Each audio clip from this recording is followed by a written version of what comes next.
উমরে ফারুক সালাত শুরু করলেন, ফজরের সালাত, আল্লাহু আকবার। In the mean time Abu Lulu এই খঞ্জর নিয়ে উমরে ফারুকের বুকের মধ্যে 3টা স্টেবিং করলেন। একটা মারলেন নাভির নিচে, মারার সাথে সাথে পাকস্থলী কেটে গেল। আরেকটা মারলেন পাজরে, পাজর ছিঁড়ে গেল। 3টা মারার পরে উমরে ফারুক বললেন, কাতালানি আল কাল, এক কুকুর আমাকে মেরে ফেলেছে। পেছন থেকে এক সাহাবীকে টান মেরে সামনের দিকে নিয়ে গেলেন, তুমি নামাজের ইমামতি করাও। আর ওমরে ফারুককে বাকিরা ধরাধরি করে পেছনে নিতে আরম্ভ করলেন। আর এই আত্মাই আক্রমণ যে করেছে, সে কাতারের মাঝখান দিয়ে যেতে আরম্ভ করলো আর 2 দিকে ছুরি মারতে আরম্ভ করলো। 13 জন সাহাবীর গায়ে ছুরি মেরেছে, 7 জন সাহাবা স্পট ডেথ, জায়গায় মৃত্যু। এই ভয়ঙ্কর অবস্থা দেখে এক সাহাবী বুরনুস, এক ধরনের জুব্বা আছে মাথাওয়ালা, অনেকে জ্যাকেট পরছেন না এরকম মাথাওয়ালা, লম্বা জুব্বা আছে আর ওপরে শীতে পড়ে মাথাওয়ালা, এই মাথাওয়ালা জুব্বা বের করে এক সাহাবী জালের মতো তার দিকে উড়ায় মারল।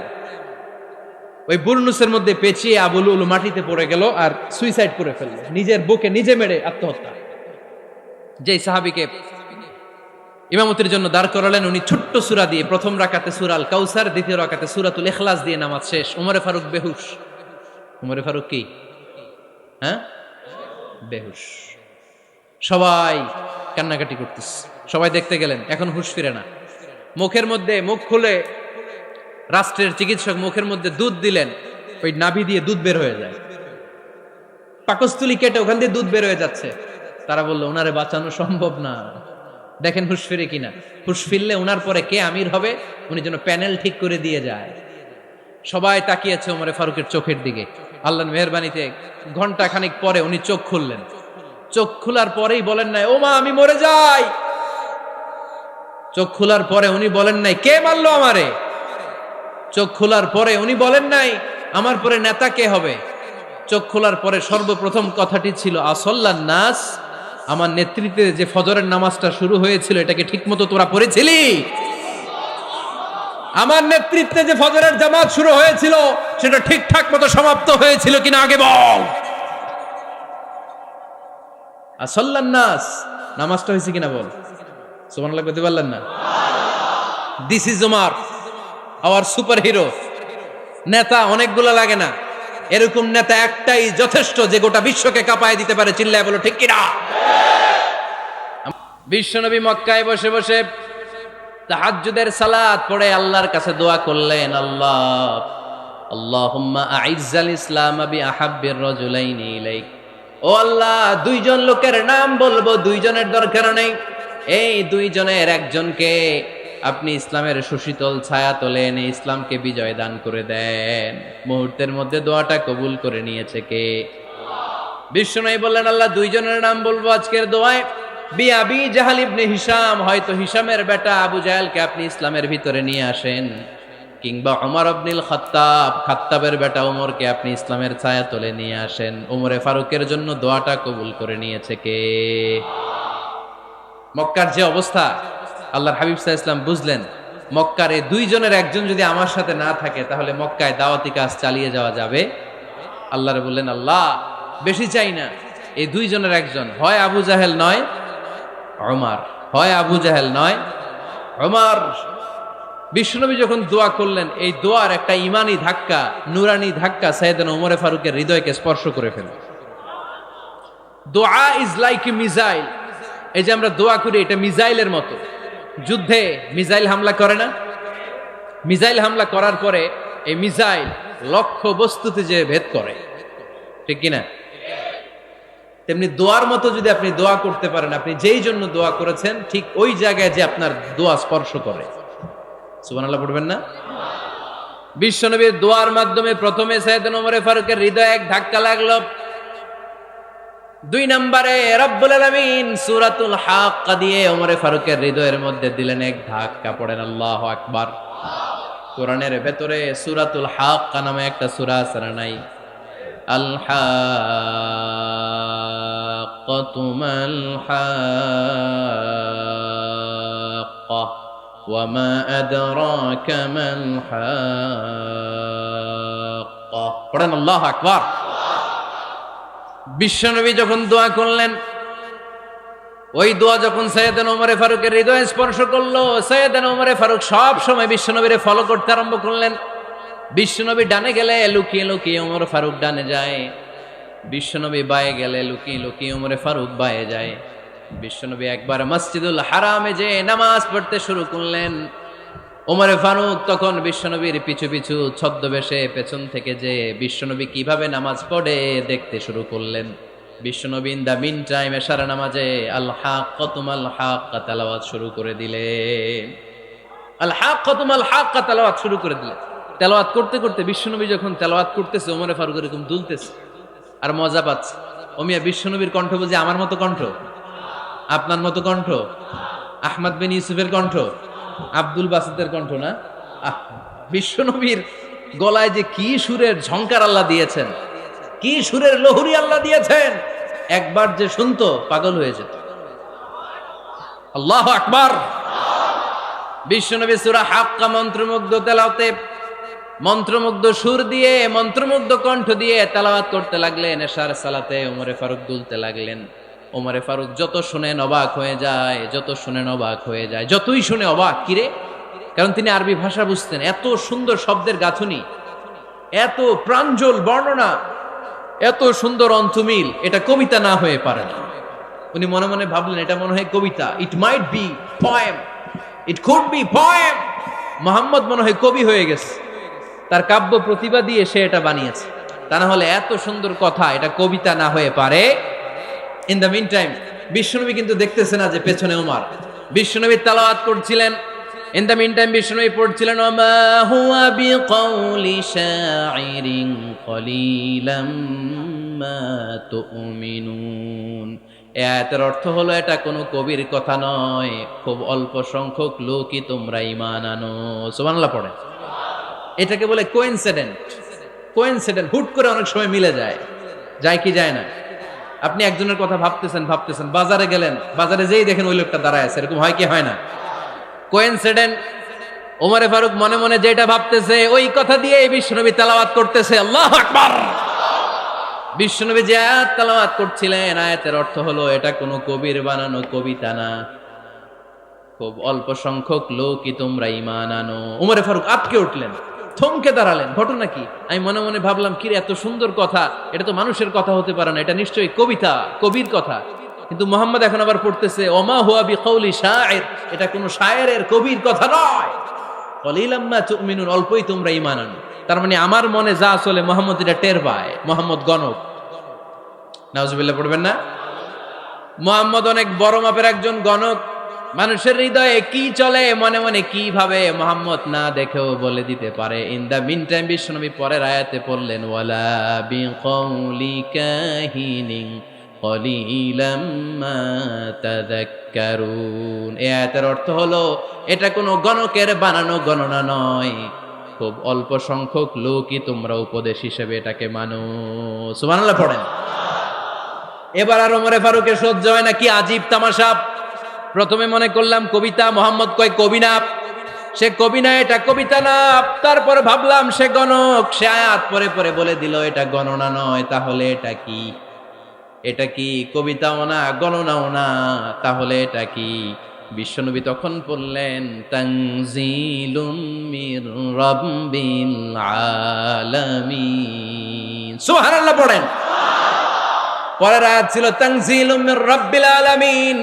এটা দুনিয়ার কোনো কবির বানানো কবিতা না, এটা কোনো গণকের গণনা না, এটা কোনো সাহিত্যিকের বানানো সাহিত্য নয়, এটা মহাবিশ্বের পরিচালক রব্বুল আলামিনের কাছ থেকে পাঠানো কিতাব কোরআন। সূরা হাক্কার ধাক্কায় ওমরে ফারুক কাইত। প্রথমে ধাক্কাটা লাগলো যে দোয়া। বিশ্বনবী তাহাজ্জুদে কেঁদে দোয়া করলেন, আল্লাহ হয় আবু জাহেল রে দিবা, নাইলে ওমর রে দিবা। ওই দোয়া ওমরে ফারুকের হৃদয়ে ছোঁয়া লেগেছে। এরপরে হাক্কা, সূরাতুল হাক্কা দিয়ে দিলে এক ধাক্কা। এই ধাক্কা খেয়ে উথাল পাথাল হৃদয়ের মধ্যে, হায় রে এ কি বাণী, এ কেমন কথা, কে মুহাম্মদ? তারপরও শয়তানের ওয়াসওয়াসা আছে না নাই?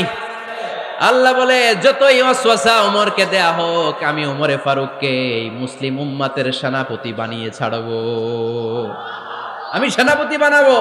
এবার 3 নাম্বার ডোজ। ডাক্তারের কাছে গেলে প্রথমে দেখবেন সিম্পল ডোজ দেয়, নরমাল ওষুধ, এটাতে কাজ না হইলে ডোজ বাড়ায়, একেবারে কাজ না হইলে অ্যান্টিবায়োটিক মারে, আছে না নাই?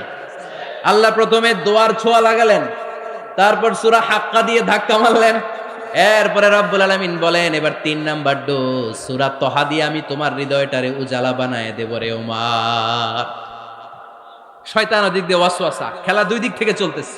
আল্লাহ তাআলা হেদায়েতের রাস্তায় টানছে, শয়তান জাহান্নামের দিকে টানছে। ঘোষণা দেয়া হলো মক্কায়, মুহাম্মদের মাথা কেটে এনে দিলে এত এত স্বর্ণ মুদ্রা দেয়া হবে। ওমরে ফারুক রাজি হয়ে গেলেন, নাঙ্গা তলোয়ার নিয়ে বিশ্বনবীর মাথা কাটার জন্য ছুটলেন। নাউজুবিল্লাহ পড়বেন না? বনু জাহরা গোত্রের এক লোক বলে, আইনা ইয়া ওমর, কই যাও? মুহাম্মদের মাথা কাটতে যাই। আরে মুহাম্মদের মাথা কাটতে যাও? তোমার বোন ফাতিমা বিনতে খাত্তাব আর তোমার বোন জামাই সাঈদ কদ সাবা, এরা তো ধর্ম ত্যাগ করে ফেলছে, এটা তো আমাদের ধর্ম ত্যাগ করে মুহাম্মদের ফলোয়ার হয়ে গেছে। আগে ওমর ঘর সামলাও, পরে মুহাম্মদের মাথা কাটতে যেও। ওমরে ফারুক অবাক হয়ে গেলেন, তলোয়ার নিয়ে বিশ্বনবীর দিকে না যে নিজের বাড়ির দিকে চলে গেলেন। বিশ্বনবীর আপন বোন ফাতিমা বিনতে খাত্তাব, বোন জামাই সাঈদ আর খাব্বাব রাদিয়াল্লাহু তাআলা আনহু তিনজন মিলে সূরা তহা তেলাওয়াত করছিলেন। পড়েন সুবহানাল্লাহ। মক্কায় লুকিয়ে লুকিয়ে দাওয়াত হতো। খাব্বাব রাদিয়াল্লাহু তাআলা আনহু একটা চামড়ার ফলকের মধ্যে সূরা তহার কয়েকটা আয়াত এনে ওমরে ফারুকের বোন আর বোন জামাইকে শিক্ষা দিচ্ছে, ট্রেনিং দিচ্ছে। সুবহানাল্লাহ পড়েন। লুকিয়ে লুকিয়ে ওমরে ফারুক যখন ঘরে চলে আসলেন, এরা তটস্থ হয়ে গেল। সাইয়েদনা খাব্বাব বিছানার তলায় লুকিয়ে গেলেন। ওমরে ফারুক বললেন, দরজা খোলো। ফাতিমা বিনতে খাত্তাব দরজা খোলার পরে নির্মম ভাবে সাইয়েদনা ওমর রাদিয়াল্লাহু তাআলা আনহু বোনের গায়ে আঘাত শুরু করে দিল। বোন জামাইকে আহত করতে শুরু করলো আর বলতে শুরু করলো, তোরা পাগল হলি কেন? কি আছে ওই মুহাম্মাদের মধ্যে? কি জাদু নিয়ে সে এসেছে? সে যাই বলে লোকজন পাগল হয়ে যায়, সবাই তার উপর কালিমা পড়ে ঈমান এনে ফেলে। কি এমন জিনিস তোদের কাছে আছে যেটা দেখে মুহাম্মদকে তোরা ভালোবাসলি? কি আছে? কি পড়তেছিলি আমারে দেখা। ফাতেমা বলে, ইন্নাকা রিজসুন লা ইয়ামাসসুহু ইল্লাল মুতাহহারুন। ও আমার ভাই ওমর, তুমি নাপাক। তুমি কি? লা ইয়ামাসসুহু ইল্লাল মুতাহহারুন, পবিত্রতা অর্জন না করে এই কোরআন ধরা যায় না। সুবহানাল্লাহ পড়েন। উমরে ফারুক গোসল করে আসলেন, কারণ ধাক্কা তো আগে কয়েকটা খাইছে। কথা বুঝেন নাই বোধহয়? প্রথমে দোয়ার ধাক্কা, পরে কোন সূরা দিয়ে ধাক্কা? হাক্কা দিয়ে ধাক্কা। ৩ নম্বরে এখন আর একটা ধাক্কা খাবে। গোসল করে আসলেন। ফাতিমা বিনতে খাত্তাব বললেন, গোসল যখন করে এসেছেন, এই নেন। উমরে ফারুক এবার চামড়ার কাপড়ের মধ্যে সূরা তহার প্রথম আয়াতের দিকে নজর করলেন। নজর করেই কোরআনের প্রেমে পড়ে গেলেন। পড়েন সুবহানাল্লাহ। উমরে ফারুক পড়তে আরম্ভ করলেন, তহা মা আনজালনা আলাইকাল কুরআনা লিতাশকা ইল্লা তাযকিরাতাল লিমান ইয়াখশা তানজিলাম মিম্মান খালাকাল আরদা ওয়াস সামাওয়াতিল উলা। সুবহানাল্লাহ পড়েন। উনি পড়তে আরম্ভ করলেন, তহা মা আনজালনা আলাইকাল কুরআনা লিতাশকা, এই কোরআনকে আমি তোমাদের হতভাগ্য জাতি হিসেবে দুনিয়ায় থাকার জন্য পাঠাই নাই। এটা রব্বুল আলামিনের পক্ষ থেকে এসেছে। যারা রবকে ভয় করে তাদের জন্য আছে উপদেশ। যিনি আকাশ বানিয়েছেন, জমিন বানিয়েছেন, ওই আল্লাহ তাআলা নিজেই এই কোরআন পাঠিয়েছে। আওয়াজ করে পড়তে হবে, আল্লাহু আকবার। উনি খুব ভালো আরবি জানতেন। সূরা তহা পড়ার পরে আর ধৈর্য ধারণ করতে পারে না। ওমরে ফারুক ছোট্ট বাচ্চার মতো কান্না শুরু করে দিলেন। আল্লাহু আকবার। সূরা তহাটা হাতে নিয়ে, তলোয়ারটা হাতে নিয়ে বিশ্বনবীর দিকে ছুটতে আরম্ভ করলেন। আইনা মুহাম্মদ, কোথায় মুহাম্মদ? তোমরা আমাকে মুহাম্মাদের কাছে নিয়ে চলো। বিশ্বনবী তখন সাফা পাহাড়ের পাদদেশে দারুল আরকাম ইবনে আলকামের ঘরে লুকিয়ে লুকিয়ে কোরআনের দাওয়াত দিতেন। ওমরে ফারুককে পাগলের মতো ছুটে আসতে দেখে বিশ্বনবীর চাচা হামজা ইবনে আব্দুল মুত্তালিব বলল, নবী আপনি পালান। ওই যে খাত্তাবের বেটা ওমর আপনাকে অপমান করার জন্য, আক্রমণ করার জন্য তেরে এসেছে। সাহাবীরা বললেন, নবী আপনি পালিয়ে যান, আমরা সামাল দেব।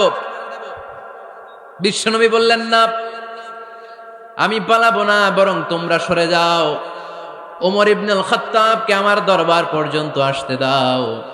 আমার তো মনে হচ্ছে ওই যে তাহাজ্জুদের নামাজ শেষে চোখের পানি ছেড়ে যে আমি আল্লাহর কাছে দোয়া করেছি, আজকে আমার ওই দোয়াটা কবুল হতে শুরু করেছে। আমার তো মনে হচ্ছে আমার ওই দোয়া কবুল হবে, আসতে দাও। ওমরে ফারুক এসে বললেন, আশহাদু আল্লা ইলাহা ইল্লাল্লাহ ওয়া আশহাদু আন্না মুহাম্মাদান আবদুহু ওয়া রাসূলুহু। আমি সাক্ষ্য দিলাম আল্লাহ ছাড়া কোনো ইলাহা নাই, নিশ্চয় আপনি আল্লাহর প্রেরিত বান্দা এবং রাসূল। পড়েন সুবহানাল্লাহ। ওমরে ফারুক যখন কালিমা শাহাদা পড়ে মুসলমান হয়ে বিশ্বনবীর হাতে হাত রাখলেন, মুসলিম সাহাবীদের মধ্যে খুশি আর আনন্দের বন্যা বয়ে গেল। মুসলিম হাতে গোনা সাহাবারা আল্লাহর প্রশংসা করলেন। বিশ্বনবী সাইয়েদনা ওমরে ফারুককে জড়িয়ে ধরলেন। ওমরে ফারুক এবার বিশ্বনবীরে বললেন, নবী গো, আলাসনা আলাল হক, আমরা কি সত্যের উপরে আছি নাকি আমরা ভুলের উপরে আছি? বিশ্বনবী বললেন, বালা নাহনু আলাল হক, আমরাই সত্যের উপরে আছি। সুবহানাল্লাহ পড়েন। আলাসনা আলাল হক, নবী আমরা কি সত্যের উপরে নাই? হ্যাঁ অবশ্যই ওমর, তুমি সত্যের উপরে আছো। ওমরে ফারুক বললেন, তাহলে ফাফিমাল ইখতিফা, তাহলে লুকায় লুকায় আর দাওয়াত দেব কেন? আমি তো কালিমা পড়ে ফেলছি, আসেন আমার সাথে বের হই। ফাফিমাল ইখতিফা, আর লুকায় লুকায় কেন? আসেন আমরা বাইরে বের হই। বিশ্বনবী বললেন, ওমর এটা মাক্কি জীবন, এখানে আমরা একটু গোপনে গোপনে দাওয়াত দিতে চাই। ওমরে ফারুক বলে, না, আমার দায়িত্ব, আমি একটা মিছিল দিতে চাই নবী। আল্লাহর নামের তাকবীর দিতে দিতে দারুল আরকাম থেকে শুরু করে মসজিদুল হারাম পর্যন্ত একটা মিছিল দিয়ে আমি মক্কা কাঁপায়া দেব। অনুমতি দেন। বিশ্বনবী দিতে চায় না। ওমর ফারুক অনেক বোঝানোর পরে স্বল্প পরিসরের একটা অনুমোদন পাওয়া গেল বিশ্বনবী সাল্লাল্লাহু আলাইহি ওয়াসাল্লামের কাছ থেকে। কিন্তু মিছিল যে দিবে, মিছিলের জন্য লোকের দরকার আছে না নাই? এখানে লোক নাই, আমি একাই মিছিল দিতেছি। এটা জমবে, মিছিল জমবে। খুঁজে উনি 11 জন মুসলিম সাহাবা পেলেন। কয়জন? ওমরে ফারুক বললেন, 11 জনই সই। এই 11 জন নিয়েই আমি আল্লাহর নামের তাকবীর দিব। 2 লাইন করলেন। কয় লাইন? 2 লাইন। পেছনে 6 জন, আর এই লাইনের নেতা বানালেন বিশ্বনবীর চাচা হামজাকে রাদিয়াল্লাহু তাআলা আনহু। আর সামনে 5 জন, তার আগে দাঁড়ালেন উনি নিজেই। তাহলে 6 6 12। বললেন এই 2 লাইনই আমরা তাকবীর দিতে দিতে, বেশি না, এই দারুল আরকামের ঘর থেকে, আপনারা জানেন যে সাফা মারোয়া এখন যে সাই হয়, এই সাফার পাদদেশে ছিল দারুল আরকামের ঘর। উনি বললেন এখান থেকে ওই যে কাবার গিলাফ দেখা যায়, কাবার গিলাফ পর্যন্ত আমরা এই তাকবীর নিয়ে ওখানে যাব। সুবহানাল্লাহ পড়বেন না? ওখানে উনি দাঁড়িয়ে ছোট্ট একটা ভাষণ দিয়েছিলেন। উনি বলেছিলেন, মান আরাদা আন তাসকুলা উম্মু ওয়া ইয়াতামা ওয়ালাদু ওয়া তারমিলা যাওজাতুহু ফালিয়াসুদ্দানি। খেয়াল করে শুনেন, কান দুইটা খরগোশের কানের মতো খাড়া করেন। উনি এক বাক্যের একটা ভাষণ দিলেন। ভাষণ দিতে জানলে বড় ভাষণ দেয়া লাগে না। এক বাক্যের ভাষণ দিয়ে গোটা বিশ্বকে ঝাঁকুনি মারা যায়। চিল্লায় বলো ঠিক কিনা? ওমরে ফারুক এক বাক্যের একটা ছোট্ট ভাষণ দিলেন। মান আরাদা আন তাসকুলা উম্মু, কে আছো মায়ের এই মক্কায়, কে আছো মায়ের বুক খালি করতে চাও? ইয়াতামা ওয়ালাদু, কে আছো বাচ্চাগুলারে, নিজের সন্তানগুলোরে ইয়াতিম বানাতে চাও? কে আছো তারমিলা যাওজাতুহু, নিজের স্ত্রীকে বিধবা বানাতে চাও? ফালিয়া সুদ্দানি, বুকের পাটা থাকলে আমি ওমর রে থামাও। ফালিয়া সুদ্দানি, দেখি মক্কায় কার এত বড় বুকের পাটা। কে আছো মায়ের বুক খালি করতে চাও, সন্তান রে এতিম বানাতে চাও, স্ত্রীকে বিধবা বানাতে চাও? ফালিয়া সুদ্দানি, পারলে আমারে ঠেকাও। এই বলে উনি আল্লাহু আকবার, আল্লাহু আকবার, আল্লাহু আকবার বলে স্লোগান শুরু করে দিলেন। এক এক স্লোগানে মক্কার মরুজমিন থারথার করে কাঁপতে আরম্ভ করলো। এই মিছিল মক্কার কেউ দেয় নাই। মিছিলের আওয়াজ শুনে আবু জাহেল বাইরিস, উতবা বাইরিস, শাইবা, ওয়ালিদ ইবনে মুগিরা সব বের হয়েছে। কিরে, আমার এলাকায় এত বড় স্লোগান, কার এত সাহস? বের হয়ে দেখে মিছিলের সামনে ওমর। ওমর রে দেখে দিছে একদম। কারণ ওমরে ফারুককে থামানোর মতো বাপের বেটা মক্কায় দ্বিতীয়টা কেউ ছিল না। আওয়াজ করে বলেন ঠিক কিনা? ওমরে ফারুক আল্লাহু আকবার, আল্লাহু আকবার বলে স্লোগান দিতে দিতে মসজিদুল হারামের ভেতরে ঢুকে গেল। কাবার গিলাফ ধরার পরে সেদিন মিছিল থেমেছে। ওই আল্লাহর নামের স্লোগান সেদিন কেউ থামাতে পারে নাই, কিয়ামত পর্যন্ত কেউ থামাতে পারবে না। চিল্লায় বলো ঠিক কিনা? ওই রকম একটা ওমরের দরকার, আমাদের বেশি চাই না। জোরে বলেন ঠিক কিনা? দাও খোদা দাও আমায় আবার ওমর দারাজ দিল, দাও খোদা দাও আমায় আবার ওমর দারাজ দিল, দাও আলীর মতো বীর সেনানি, আলীর মতো বীর সেনানি জাগাতে নিখিল, দাও খোদা দাও আমায় আবার ওমর দারাজ দিল। সুবহানাল্লাহ পড়েন। একটা ওমর লাগবে, চিল্লায় বলেন কয়টা?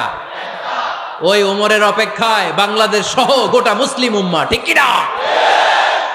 একটা ওমরই যথেষ্ট। আমাদের সেন্ট্রাল লিডারশিপ নাই তো, আমাদেরকে এদিকে লাথি মারলে আমরা ওইদিকে যাই, ওদিক থেকে গুতা মারলে আমরা এদিকে যাই। আমাদের রিপ্রেজেন্টেটিভ, আমাদের প্রতিনিধিত্ব করার মতো কোনো কেন্দ্রীয় লিডারশিপ নেতৃবৃন্দ গোটা বিশ্বে নাই, ঠিক কি না?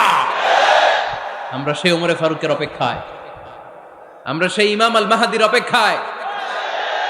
এই ওমরে ফারুক আমাদের মডেল, ঠিক কি না? থার্ড ইন পজিশন এই পুরা উম্মতের মধ্যে ওনার পজিশন নাম্বার 3। 1 নাম্বার পজিশন বিশ্বনবীর, কার? 2 নাম্বার পজিশন কার? আবু বকর। 3 নাম্বার পজিশন কার?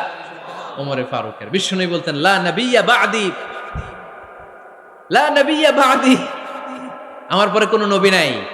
ওয়ালা রাসূলা, আমার পরে কোনো রাসূলও নাই। আমার নবীর পরে আর কোনো নবী আছে?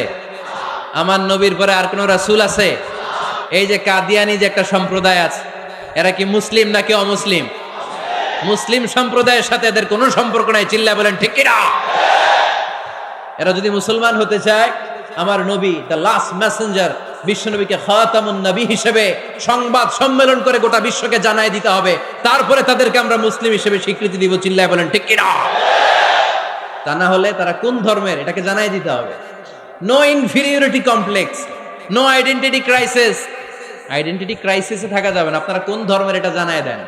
আপনারা বিশ্বনবীরও শেষ নবী মানবেন না, আবার মুসলিম বলেও নিজেদেরকে ট্যাগ লাগাতে চাইবেন। সাধারণ মুসলমানরা এটা এই ধোঁকাবাজি মানে না, চিল্লায় বলেন ঠিক কি না? আমার নবীর পরে কোনো নবী নাই, আমার রাসূলের পরে কোনো রাসূল নাই, ঠিক কি না? আল্লাহর হাবিব বলতেন লাউ কানা বা'দি নাবিয়্যুন লাকানা উমর, তবে আমার পরে যদি নবী হওয়ার যোগ্যতা কারো থাকে, আমার ওমরের ওই যোগ্যতা আছে। সুবহানাল্লাহ পড়েন। প্রভু তুমি বলেছ রাসূল দেবে না, বলনি দেবে না ওমর, বলনি দেবে না হামজা তারি, খালিদ বিজয় সম, তুমি বলেছ রাসূল দেবে না। সুবহানাল্লাহ পড়েন। এজন্য আমরা একটা ওমর চাই। কয়টা? বেশি লাগবে? নেতার মতো নেতা কয়টা লাগে? জোরে বলেন কয়টা? Enough, that's enough. ওমরে ফারুক আওয়ার সুপার হিরো। ওনার সাথে বিশ্বনবী সাল্লাল্লাহু আলাইহি ওয়াসাল্লামের মুসাহারার সম্পর্ক ছিল। ওমরে ফারুক যে বিশ্বনবীর শ্বশুর, এটা অনেকে জানেই না। ওমরে ফারুক রাদিয়াল্লাহু তাআলা আনহু বিশ্বনবীর শ্বশুর ছিলেন। এটা আজকে নতুন শুনছেন, কে কে হাত তোলেন? দেখছেন হুজুর? সঠিক বলছি না আমি? অনেকে আমরা জানি না। মাশাআল্লাহ, জানতে লজ্জা নাই, শিখতে লজ্জা নাই। লজ্জা হচ্ছে অজ্ঞতায় আর মূর্খতায়, ঠিক কি না? আমরা শিখতে রাজি আছি। যে কথা বলে আমরা তার ছাত্র। আমার আগে হুজুর কথা বলতেছিলেন, আমরা ছিলাম ছাত্র। এখন আমি কথা বলতেছি, এখন আমরা সবাই হয়ে গেছি ছাত্র, ঠিক কি না? যিনি বলেন তিনি শিক্ষক, বাকিরা আমরা ছাত্র, ঠিক কি না? 4 খলিফার 2 খলিফা, ইসলামের 4 খলিফার 2 খলিফা বিশ্বনবীর মেয়ের জামাই, আর বাকি 2 খলিফা বিশ্বনবীর শ্বশুর। সুবহানাল্লাহ পড়েন। সাইয়েদনা আলী রাদিয়াল্লাহু তাআলা আনহু, সাইয়েদনা উসমান যুন-নূরাইন বিশ্বনবীর মেয়ের জামাই। উসমান রাদিয়াল্লাহু তাআলা আনহুর কাছে বিশ্বনবী 2 মেয়েকে বিয়ে দিয়েছিলেন। একজন মারা যাওয়ার পরে আরেকজন। বিশ্বনবী বলেছেন এরপরে আরেকটা থাকলে ওইটারও বিয়ে দিতাম। সুবহানাল্লাহ পড়বেন না? 2 জন ছিল মেয়ের জামাই আর 2 জন ছিল শ্বশুর। সাইয়েদনা আবু বকর শ্বশুর, বিশ্বনবীর স্ত্রী আম্মাজান আয়েশা রাদিয়াল্লাহু তাআলা আনহার বাবা। বিশ্বনবীর স্ত্রী আম্মাজান হাফসা রাদিয়াল্লাহু তাআলা আনহার বাবা ছিল সাইয়েদনা ওমর ফারুক। চিল্লায় পড়েন আল্লাহু আকবার। জান্নাতুল পজিশন না, সাইয়্যিদু কুহুলিল জান্নাহ। জান্নাতে যত নারীরা যাবে, নারীদের সর্দারিনী হবে সাইয়্যিদাতুনা ফাতেমা রাদিয়াল্লাহু তাআলা আনহা। এই ফরিদপুরের যত ইয়াং স্টাররা, তোমরা যারা জান্নাতে যাবে, তোমাদের লিডার হবে সাইয়েদনা হাসান আর হুসাইন রাদিয়াল্লাহু তাআলা আনহুমা। আর বয়স্ক মুরব্বীরা যারা জান্নাতে ঢুকবেন, আপনাদের লিডার হবে সাইয়েদনা আবু বকর আর সাইয়েদনা ওমর ফারুক রাদিয়াল্লাহু তাআলা আনহু। সুবহানাল্লাহ পড়তে পারলেন না? ওমর ফারুক এটা সাধারণ কোনো ক্যারেক্টারিস্টিক্স নয়, ওনাকে আল্লাহ তাআলা নলেজও দিয়েছেন, আবার দিনদারিও দিয়েছেন। আমার দিনী ভাইয়েরা খেয়াল রাখবেন, কোনো আলেমের মধ্যে বা কোনো নেতার মধ্যে যদি এই দুইটার সমন্বয় আপনি পান, যে তার জ্ঞানও আছে আবার দিনদারিও আছে, he belongs the knowledge and he belongs the তাকওয়া, সে গোটা বিশ্বকে জয় করে ফেলবে। ঠিক কিনা? যার মধ্যে জ্ঞান আছে, যার মধ্যে তাকওয়া আছে, তারে কেউ থামায় রাখতে পারে? ওমরে ফারুককে এই দুই নেয়ামত দিয়ে ধন্য করেছে কে? সহিহ বুখারীর বর্ণনা, বিশ্বনবী সাহাবীদের সামনে একটা স্বপ্নের কথা বলছেন। বিশ্বনবী বললেন, আমি স্বপ্নে দেখলাম আমার আঙ্গুলের ফাঁকা থেকে দুধ বের হচ্ছে, আমি তৃপ্তি সহকারে দুধ খেলাম। খাওয়ার পরে দেখলাম আঙ্গুলের মধ্যে একটু দুধ লেগে আছে। আমার আঙ্গুলে অতিরিক্ত লেগে থাকা দুধটা আমি ওমরে ফারুকের মুখের মধ্যে লাগিয়ে দিলাম। সাহাবারা বললেন, ইয়া রাসূলুল্লাহ, ইয়া হাবিবাল্লাহ, মাযা আওয়ালতা বিহি, এই স্বপ্নের আপনি কি ব্যাখ্যা করলেন, আমরা তো বুঝলাম না। বিশ্বনবী বললেন, আওয়ালতু বিহি আল ইলম, আমি এই দুধ দিয়ে জ্ঞানের ব্যাখ্যা করেছি, কারণ ওমরকে আল্লাহ যেই জ্ঞান দিয়েছে গোটা বিশ্বের কাউকে এত জ্ঞান দেয় না। এজন্য স্বপ্নে যদি কেউ দেখেন যে আপনি দুধ খাচ্ছেন, তার মানে আল্লাহ তাআলা আপনার জ্ঞান বাড়ায় দিবে। ওমরে ফারুককে দুধ খেয়ে অতিরিক্ত দুধের অংশটা বিশ্বনবী আবু বকর রাদিয়াল্লাহু তাআলা আনহুর মুখে দেন নাই, সাইয়েদনা উসমানের মুখে দেন নাই, আলী রাদিয়াল্লাহু তাআলা আনহুর মুখে দেন নাই। স্বপ্নে ওই অতিরিক্ত লেগে থাকা দুধটা বিশ্বনবী ওমরে ফারুকের ঠোঁটের মধ্যে লাগিয়ে দিয়েছেন। এই হাদিস থেকে প্রমাণ হয় আল্লাহ তাআলা জ্ঞানের নেয়ামতে সাইয়েদনা ওমরে ফারুককে ধন্য করেছেন। আবার বুখারীর বর্ণনা, বিশ্বনবী সাল্লাল্লাহু আলাইহি ওয়াসাল্লাম আরেকটা স্বপ্নের বর্ণনা দিচ্ছেন। তিনি বললেন, তোমাদের সবাইকে স্বপ্নে আমার সামনে দাঁড় করানো হলো। আমি দেখলাম তোমাদের কারো জুব্বা নাভি পর্যন্ত, কারো জুব্বা হাঁটু পর্যন্ত, কারো জুব্বা টাকনু পর্যন্ত। ওমরে ফারুককে যখন স্বপ্নে আমার সামনে দাঁড় করিয়ে দেয়া হলো, আমি দেখলাম ওমরের জুব্বা এত লম্বা, ওমর টেনে হিচড়ে তার জুব্বা নিয়ে সামনে হেঁটে যাচ্ছে। সাহাবারা বললেন, ফামাযা আওয়ালতা বিহি ইয়া রাসূলুল্লাহ, ও আল্লাহর রাসূল, এই স্বপ্ন দিয়ে আপনি কি বুঝাতে চাইলেন, আমরা কিছু বুঝলাম না। বিশ্বনবী বললেন, আউয়ালতু বিহি আদ-দীন, আমি এই হাদিসের দ্বারা দিনের ব্যাখ্যা করলাম, যার জামা যত লম্বা তার দিনদারি তত বেশি। সুবহানাল্লাহ, আসতে পড়েন। স্বপ্নে দেখলেন কোন সাহাবীর জুব্বা নাভি, কোন সাহাবীর হাঁটু, কারোটা টাকনু, কিন্তু ওমরে ফারুকের জুব্বা এত লম্বা, ইয়াজুরু সাওবাহু, তিনি তার জুব্বা টেনে হিচড়ে যাচ্ছেন। বিশ্বনবী বললেন, এটা দ্বারা আমি দিন, আমি তাকওয়া, দিনদারি, তাকওয়া, এটার ব্যাখ্যা করেছি। তার মানে ওমরে ফারুকের তাকওয়ার সামনে সব তাকওয়া পানি হয়ে যাবে। কোন সুবহানাল্লাহ। আল্লাহ তাআলা সাইয়েদনা ওমরে ফারুককে দ্বীনের জ্ঞান দিয়েছেন, তাকওয়া দিয়েছেন। যুবক ভাইয়েরা, যাকে আল্লাহ তাআলা দ্বীনের জ্ঞান দেয়, যাকে আল্লাহ তাআলা তাকওয়ার এই গুণ দিয়ে সমৃদ্ধ করে, তার জন্য গোটা বিশ্বের সব দরজাগুলোকে ওপেন করে দেয় কে? কত বড় মুত্তাকি ছিলেন সাইয়েদনা ওমরে ফারুক। মদিনার সমাজে কয়জন মুনাফিক ছিল বিশ্বনবী ছাড়া কেউ বলতে পারতেন না। বিশ্বনবী কোন সাহাবীকে মুনাফিকদের লিস্ট দিয়ে যান নাই, একজন সাহাবী ছাড়া। দেখি কেউ বলতে পারেন কিনা ওই সাহাবীর নাম? কি নাম? হুযায়ফা ইবনুল ইয়ামান রাদিয়াল্লাহু তাআলা আনহু। উনাকে বলা হতো সাহিবু সিররি রাসূলিল্লাহ, আল্লাহ রাসূল সাল্লাল্লাহু আলাইহি ওয়াসাল্লামের গোপন তথ্যের ধারক বাহক। সুবহানাল্লাহ পড়বেন না? বিশ্বনবী ইন্তেকালের আগে মদিনার সমাজে মোট কয়জন মুনাফিক আছে, এই তথ্য আবু বকরকে বলেন নাই, ওমর রাদিয়াল্লাহু তাআলা আনহুকে বলেন নাই, উসমান রাদিয়াল্লাহু তাআলা আনহু, আলী রাদিয়াল্লাহু তাআলা আনহু, আশারাতুল মুবাশশিরিন বিল জান্নাহ কোন সাহাবীকে বলেন নাই। শুধুমাত্র কেবলমাত্র একমাত্র হুযায়ফা ইবনুল ইয়ামান রাদিয়াল্লাহু তাআলা আনহুর কাছে মুনাফিকদের লিস্টে বিশ্বনবী দিয়ে গিয়েছেন। সুবহানাল্লাহ পড়েন। মদিনায় কারা কারা মুনাফিক কেউ জানতো না, হুযায়ফা ছাড়া। কে ছাড়া? নামটা আজকে মুখস্থ করেন, যাতে অন্য কোনো ওয়াজে কেউ জিজ্ঞেস করলে বলতে পারেন। মুনাফিকদের লিস্ট যে সাহাবীর কাছে বিশ্বনবী দিয়ে গিয়েছিলেন, সাহাবীর নাম কি? নাম? নামটা কেমন লাগে? ভাল লাগে? অনেকে আমারে জিজ্ঞেস করে, হুজুর আমার ছেলে হবে আগামী মাসে, একটা নাম দেন। নাম দিয়ে দিলাম হুযায়ফা। যাদের হবে ছেলে, এলাকার যাদের নেক্সট কয়েক মাসে ছেলে হবে, খালি হুযায়ফা চলবে। কি চলবে? ভাল লাগে নামটা? ভাল লাগে, রাইখেন, অনেক সুন্দর নাম। উনি জানতেন মুনাফিক কারা। দেখেন ওমরে ফারুকের তাকওয়ার লেভেলটা কত হাই।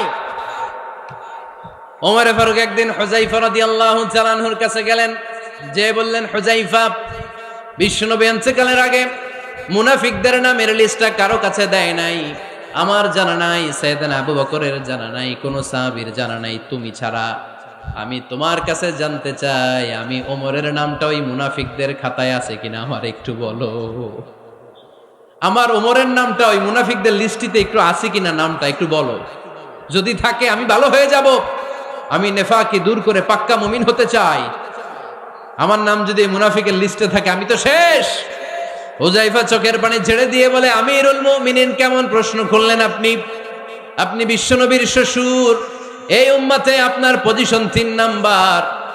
আপনারে মুনাফিকরা ভয় পায়, শয়তান আপনারে ভয় পায়।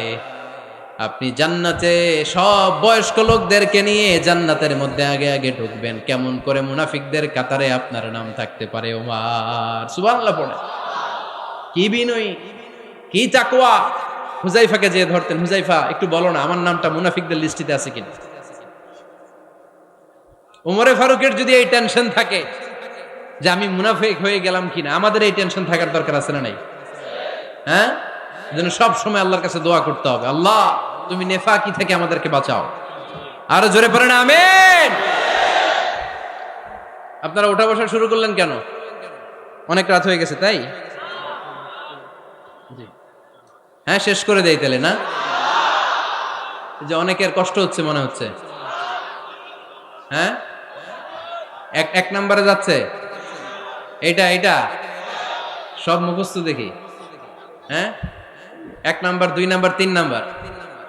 1 নাম্বার হইল পেশাবখানা, 2 নাম্বার পায়খানা, 3 নাম্বার নাকি এইটা।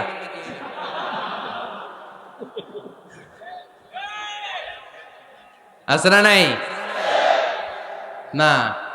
সিগারেট কোন মুসলমান খেতে পারে? সিগারেট হয় টোবাকো প্ল্যান্টস থেকে, তামাক পাতা। ফরিদপুরে চাষ হয় নাকি? হয়। কোন থানায় হয় বেশি? হ্যাঁ, তামাক ক্ষেত যারা দেখছেন, কোন বেড়া লাগানো লাগে? কারণ ছাগলেও মুখ দেয় না।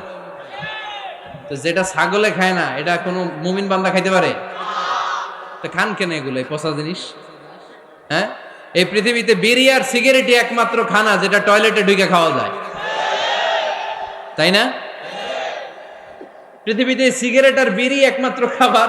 রাগ করবেন না যারা খান, রাগ করেন না। আবার একটু কমন সেন্সটা কাজে লাগানোর জন্য, চিন্তার জন্য বলতেছি। এটাই পৃথিবীর একমাত্র খাবার যেই খাবারের গায়ে এই খাবারের বদনাম লেখা থাকে, স্মোকিং কজেস ক্যান্সার। ধূমপান কর্কট রোগের কারণ, ধূমপান স্বাস্থ্যের পক্ষে ক্ষতিকারক, লেখা থাকে না? আচ্ছা, ধরেন ফরিদপুরের একটা কোম্পানি নতুন চানাচুর বের করছে, ওই চানাচুরের গায়ে লেখা, এই চানাচুর খাওয়ার 1 ঘন্টার মধ্যে বমি শুরু হবে আর ডায়রিয়া হবে। খাবেন? কি কইবেন? তুই খা। দোকানদারে কি কইবেন? তুই খা, তোর বমি হোক, তোর 14 গোষ্ঠীর ডায়রিয়া হোক, আমি টাকা দিয়ে এগুলো কিনবো না, ঠিক কি না? কারণ এই প্রোডাক্টের গায়ে এই প্রোডাক্টের বদনাম লেখা, এটা আমরা কিনবো কেন? কিন্তু সিগারেটের উপরে সিগারেটের বদনাম লেখা থাকার পরও আমরা খাই, টয়লেটে বসে খাই। এটার মধ্যে একটা পয়জন আছে, এটাকে বলে স্লো পয়জন, নিকোটিন। এটা আপনার লাং, ফুসফুসকে শেষ করে দিবে। Slow poison. সিগারেট খাওয়া অনেকটা আত্মহত্যা শামিল। বিষ খেলে সাথে সাথে মরে, সিগারেট খেলে ধুকে ধুকে মরে। আর সিগারেট থেকে হিরোইন, গাঁজা, ফেন্সিডিল, ইয়াবা, মেরিজুয়ানার পথে মানুষ পথ বাড়ায়, পা বাড়ায়, তাই না? এগুলো খাবেন না। ওয়ালা তুলকু আইদিকুম ইলা তাহলুকা। নিজেকে স্বেচ্ছায় ধ্বংসের দিকে ঠেলে দিও না। জীবনটা অনেক সুন্দর, জীবনটা অনেক রঙিন, আল্লাহর দেয় জীবনটাকে উপভোগ করার দরকার আছে না নাই? এই জন্য সিগারেটকে এই ফরিদপুরের প্রোগ্রাম থেকে আমরা আজকে নো বলে দিলাম। কি বলে দিব? আওয়াজ করে সবাইকে, আমরা সবাই একসাথে বলবো, সিগারেটকে কি বললাম? মনে থাকবে না? মাহফিলের প্যান্ডেল থেকে বাইর হয়ে আবার ইয়েস, হ্যাঁ, না ইয়েস করা যাবে না। সিগারেটকে কি বললাম? নো। ওমরে ফারুক রাদিয়াল্লাহু তাআলা আনহু আমাদের সুপার হিরো, আমাদের সবাই বলেন আমাদের, উনি কত বড় সুপার হিরো শুনেন। উনি জুমার খুতবা দিচ্ছেন, কি দিচ্ছেন? মসজিদে নববীতে খুতবার মাঝখানে হঠাৎ বললেন, ইয়া সারিয়াতাল জাবাল, ইয়া সারিয়াত ইবনে জানিমিল জাবাল। এই কথা বলেই আবার খুতবা দিতে শুরু করলেন। উনার এই ইয়া সারিয়াত ইবনে জানিমিল জাবালের সাথে আগের কথারও কোনো মিল নাই, পরের কথারও কোনো মিল নাই। জুমার নামাজের পর মুসল্লি সাহাবারা ধরলেন, বললেন, ইয়া আমিরাল মুমিনিন। খুতবার মাঝখানে হঠাৎ করে ইয়া সারিয়াত ইবনে জালিমিল জাবাল বলে আপনি চিৎকার করলেন কেন? আপনার এই বাক্যের সাথে আপনার খুতবার আগের বাক্যের কোনো মিল নাই, আপনার খুতবার পরের বাক্যেরও কোনো মিল নাই। এই কথা আপনি কারে বললেন, কারে উদ্দেশ্য করে বললেন? এই কথার তাৎপর্য কি আমাদেরকে বুঝিয়ে বলেন। ওমরে ফারুক বললেন, আমি যখন খুতবা দিচ্ছি আমি দেখতে পেলাম ওই যে কয়েক মাস আগে আমি আমার মুসলিম সেনাবাহিনী পারস্যে আক্রমণের জন্য পাঠিয়েছি, বর্তমান ইরানের ওই বিশাল এলাকাতে পারস্যে আমি আমার ব্যাটালিয়ন পাঠিয়েছি। আমি হঠাৎ করে দেখতে পেলাম আমার মুসলিম বাহিনীর সেনাপতি যুদ্ধের এক পর্যায়ে তার ডানে আছে উপত্যকা, বায়ে আছে পাহাড়, সে পাহাড়ি রাস্তা ছেড়ে দিয়ে উপত্যকার দিকে যেতে শুরু করেছে। আমি দেখতে পেলাম আমার মুসলিম বাহিনী যদি উপত্যকার দিকে ছুটে বেড়ায়, কাফির মুশরিকরা আমার মুসলিম বাহিনীকে কচুকাটা করে ফেলবে। তাই আমি এখান থেকে তাদেরকে কমান্ড দিয়ে বলেছি, ইয়া সারিয়াতাল জাবাল, উপত্যকার দিকে নয় পাহাড়ের দিকে যাও, তাহলেই তোমাদের বিজয় নিশ্চিত হয়ে যাবে। উপত্যকার দিকে যেও না, ইলাল জাবাল, ইলা সারিয়াতিল জাবাল, পাহাড়ের দিকে ছোট। সাহাবারা অবাক, ঘটনা কি? উনি বসে আছেন মদিনায় মসজিদে নববীর মিম্বারে দাঁড়িয়ে, উনি যদি ইয়া সারিয়াতাল জাবাল বলে এটা কি ইরানে যাবে নাকি? ও মিয়া, তখনকার সময়ে বর্তমানের মতো মোবাইল ছিল নাকি? ইন্টারনেট ছিল নাকি? কিছু ছিল? খালি মুখে আমি যদি বলি ইয়া সারিয়াতাল জাবাল, এটা ইরানে যাবে, ইন্ডিয়ায় যাবে, ঢাকায় তো যাবে না, ফরিদপুর শহরেই তো বসবে না, ঠিক কিনা? কিন্তু এটা আমিরুল মুমিনিন বিশ্বাসী সাহাবারা বিশ্বাস করে নিল। কিছু মুনাফিক ছিল, এরা কয় না ঝামেলাস, এটা তো সম্ভব না। এক কাজ করি, এই সেনাপতি যখন বিজয়ী বেশে মদিনায় ফিরে আসবে আর আমরা ধরব।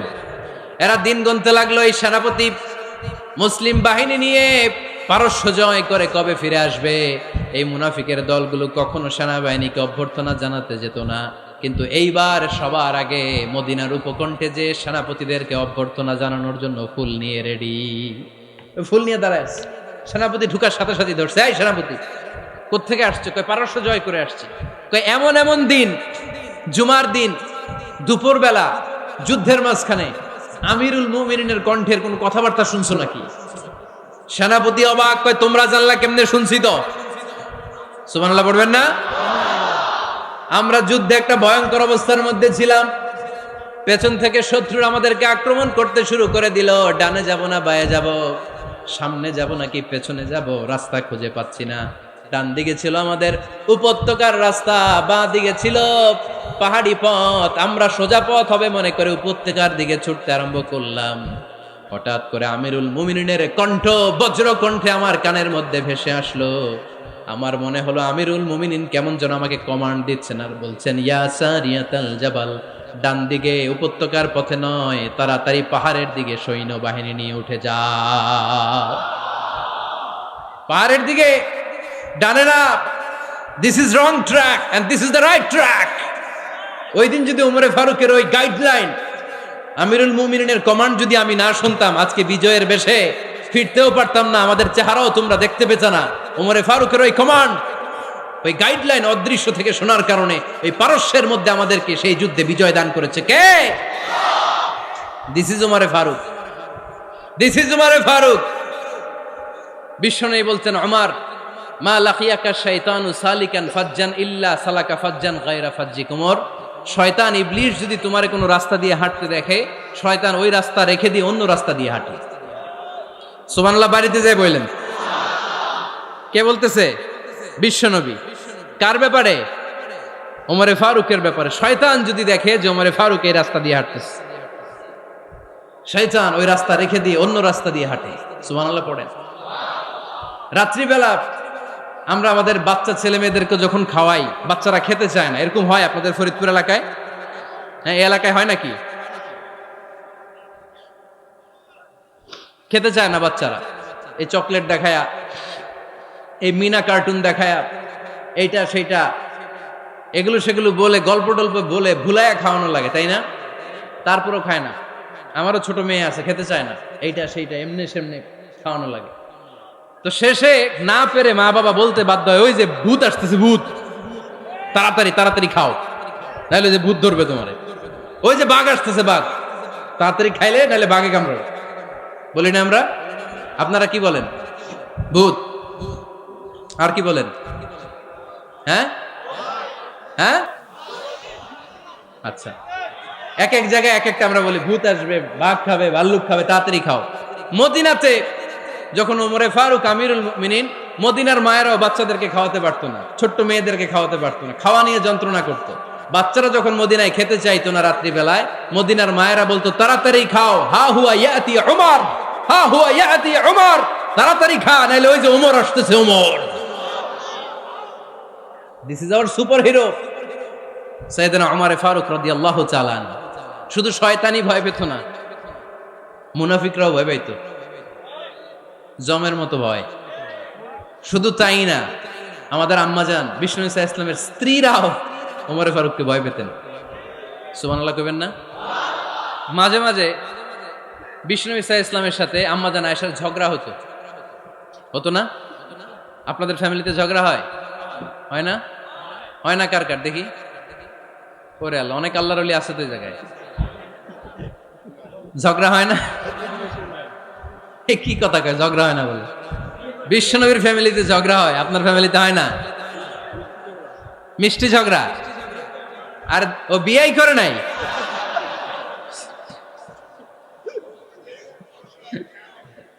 ঝগড়া তো হবেই, দাম্পত্য জীবনের মজাটাই তো এখানে।